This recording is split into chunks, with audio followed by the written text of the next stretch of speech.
26,000 চাকরি বাতিলের মামলায় নতুন নির্দেশ শীর্ষ আদালতের। গত 3রা এপ্রিল সুপ্রিম কোর্টের নির্দেশের পর চাকরি গিয়েছিল 25,752 জনের। তার মধ্যে 6,000-এর বেশি কর্মরত শিক্ষক এবং অশিক্ষক কর্মচারীকে সিবিআই রিপোর্টের ভিত্তিতে সরাসরি অযোগ্য বলে চিহ্নিত করা হয়েছিল। সিবিআই এর রিপোর্টের র্যাঙ্ক জাম্প ছাড়াও আরও একাধিক অসৎ উপায়ে চাকরি দেওয়া হয়েছিল এদের বলে চিহ্নিত করা হয়েছিল। তাদের মধ্যে থেকে একাধিক চাকরিহারা শীর্ষ আদালতের দ্বারস্থ হয়ে আবেদন জানিয়েছিলেন যোগ্যদের মতো তাদেরকে চাকরিতে 31শে ডিসেম্বর পর্যন্ত বহাল রাখা হোক এবং নতুন পরীক্ষায় বসার সুযোগ দেওয়া হোক তাদের। কিন্তু তাদের সেই আবেদন এদিন খারিজ করে দিয়েছে শীর্ষ আদালত। বিচারপতি সঞ্জয় কুমার এবং বিচারপতি কেভি বিশ্বনাথনের বেঞ্চ শীর্ষ আদালতের নির্দেশে জানিয়েছে প্রাক্তন প্রধান বিচারপতি সঞ্জীব খান্নার বেঞ্চ যে নির্দেশ দিয়েছিল তা যথাযথ, সেই নির্দেশে হস্তক্ষেপ করা হবে না। স্বাভাবিকভাবেই এই নির্দেশের ফলে হতাশ চাকরিহারা শিক্ষক এবং অশিক্ষক কর্মীরা। আইনজীবীদের সূত্রে জানা যাচ্ছে অন্তত 80 জন প্রার্থী শীর্ষ আদালতে আবেদন জানিয়েছিলেন তাদেরকেও 31শে ডিসেম্বর পর্যন্ত স্বাভাবিকভাবেই চাকরিতে বহাল রাখা হোক। উল্লেখ্য, সুপ্রিম কোর্টের নির্দেশের পর মধ্যশিক্ষা পর্ষদ শীর্ষ আদালতে আবেদন জানিয়েছিল যাতে যোগ্য শিক্ষকদের আপাতত চাকরিতে বহাল রাখা হয়, না হলে স্কুলের পঠন পাঠন ব্যবস্থা অচল হয়ে যাবে, ভেঙে পড়বে রাজ্যের শিক্ষা ব্যবস্থা।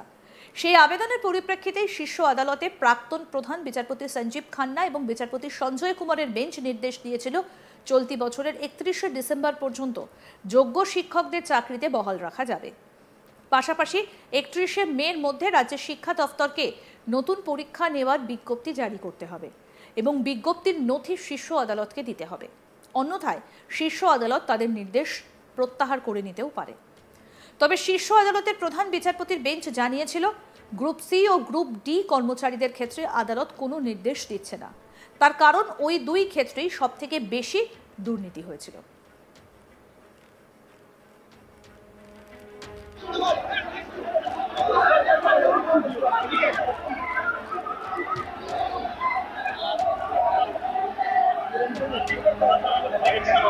আইনজীবীদের সূত্রে জানা যাচ্ছে অন্তত 80 জন প্রার্থী শীর্ষ আদালতে আবেদন জানিয়েছিলেন তাদেরকেও 31শে ডিসেম্বর পর্যন্ত স্বাভাবিকভাবেই চাকরিতে বহাল রাখা হোক।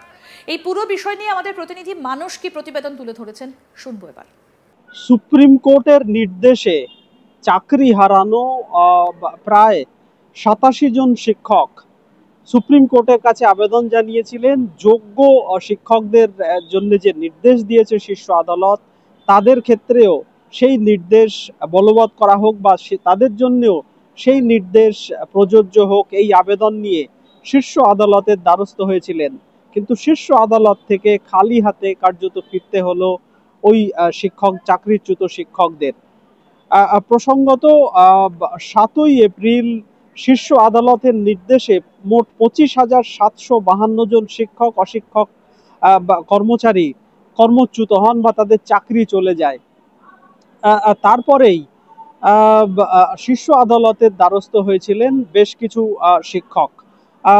মোট আইনজীবীদের সূত্রে যেটা জানা যাচ্ছে মোট 87 জন শিক্ষক যাদের বিরুদ্ধে সিবিআই রিপোর্ট দিয়ে জানিয়েছিল যে যারা র্যাঙ্ক জাম্প করে চাকরিতে বহাল হয়েছিলেন বা চাকরিতে নিযুক্ত হয়েছিলেন এইরকম শিক্ষক, তারা শীর্ষ আদালতের কাছে আবেদন জানিয়েছিলেন যে তারা যাতে যোগ্য শিক্ষকদের মতো 31 ডিসেম্বর পর্যন্ত চাকরিতে তারা যাতে বহাল থাকতে পারেন এবং নতুন যে পরীক্ষা নেওয়া হবে সেই পরীক্ষায় যাতে তারা অংশগ্রহণ করতে পারেন বা অংশ নিতে পারেন সেই নির্দেশ দিক শীর্ষ আদালত। কিন্তু বিচারপতি সঞ্জয় কুমার ও বিচারপতি কেভি বিশ্বনাথনের বেঞ্চ নির্দেশ দিয়ে পরিষ্কার জানিয়েছে যে শীর্ষ আদালতের প্রাক্তন প্রধান বিচারপতি সঞ্জীব খান্না ও বিচারপতি সঞ্জয় কুমারের বেঞ্চ যে নির্দেশ দিয়েছিল সেই নির্দেশের কোনো রকম পরিবর্তন করা হবে না বা সেই নির্দেশই বহাল থাকবে। যাদেরকে অযোগ্য বলে যাদের চাকরি গেছে তাদের জন্য এই নির্দেশ সংশোধন করা হবে না বলে শীর্ষ আদালত পরিষ্কার জানিয়েছে। ফলে কার্যত খালি হাতে ফিরতে হলো 87 জন কর্মচ্যুত শিক্ষককে। প্রসঙ্গত সুপ্রিম কোর্ট নির্দেশ দেওয়ার পর রাজ্যের মধ্যশিক্ষা পর্ষদ শীর্ষ আদালতের কাছে আবেদন জানিয়েছিল যে যাতে রাজ্যের শিক্ষা ব্যবস্থা অচল হয়ে যাতে না যায়, ভেঙে যাতে না পড়ে, তার জন্য চলতি বছরটা অন্তত যোগ্য শিক্ষক যারা তারা নিয়মিত স্কুলে যাক এবং নতুন নিয়োগ যত সময় না হচ্ছে তাদেরকে স্কুলে যেতে দেওয়া হোক, এই আবেদন নিয়ে শীর্ষ আদালতের দ্বারস্থ হয়েছিল মধ্যশিক্ষা পর্ষদ। শীর্ষ আদালতের প্রাক্তন প্রধান বিচারপতি সঞ্জীব খান্না ও বিচারপতি সঞ্জয় কুমারের বেঞ্চ মধ্যশিক্ষা পর্ষদের সেই আবেদন মেনে রাজ্যকে নির্দেশ দিয়েছিল 31 ডিসেম্বর পর্যন্ত যোগ্য শিক্ষক যারা তাদেরকে কর্মে বহাল রাখা যাবে। তবে 31 মের মধ্যে নতুন নিয়োগের বিজ্ঞপ্তি জারি করতে হবে এবং সেই বিজ্ঞপ্তির কপি শীর্ষ আদালতকে দিতে হবে। রাজ্য যদি এই নির্দেশ না পালন করে শীর্ষ আদালত পরবর্তীতে তাদের নির্দেশ পরিবর্তন করতে পারে বা নির্দেশ প্রত্যাহার পর্যন্ত করে নিতে পারে বলে হুঁশিয়ারি দিয়েছিল শীর্ষ আদালত। তারপরেই কর্মচ্যুত শিক্ষক যারা 87 জন তারা শীর্ষ আদালতের দ্বারস্থ হয়েছিলেন, শীর্ষ আদালতের কাছে আবেদন জানিয়েছিলেন যে শীর্ষ আদালত যোগ্য শিক্ষকদের জন্য যে নির্দেশ দিয়েছে তাদের ক্ষেত্রেও সেই নির্দেশ দেওয়া হোক। তার কারণ তারাও যোগ্য। র্যাঙ্ক জাম্প করে তাদের বিরুদ্ধে অভিযোগ যে তারা চাকরি পেয়েছেন, তারা তো অন্য কোনো দুর্নীতি করেননি বা বেআইনি পথে টাকা দিয়ে চাকরি পেয়েছেন এরকম নয়। সেটা র্যাঙ্ক জাম্পের যে বিষয় সেটা ভুল স্কুল সার্ভিস কমিশনের, তাদের ভুল নয়।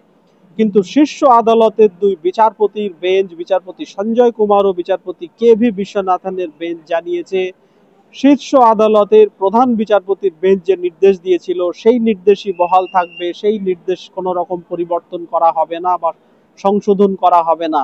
প্রসঙ্গত আমরা জানি কর্মচ্যুত অশিক্ষক কর্মচারীরা দীর্ঘদিন ধরে বিকাশ ভবনের সামনে আন্দোলন চালাচ্ছে এবং তাদের উপরে পুলিশি সক্রিয়তার অভিযোগ উঠেছে। ইতিমধ্যেই কলকাতা হাইকোর্টে একাধিক মামলা দায়ের করা হয়েছে। তার কারণ বিধাননগর নর্থ থানা তাদেরকে চিঠি দিয়ে জিজ্ঞাসাবাদের জন্য তলব করেছে, তাদের উপরে পুলিশের নির্যাতন করা হয়েছে এরকম অভিযোগ নিয়ে এসেছেন কর্মচ্যুত শিক্ষক শিক্ষিকারা।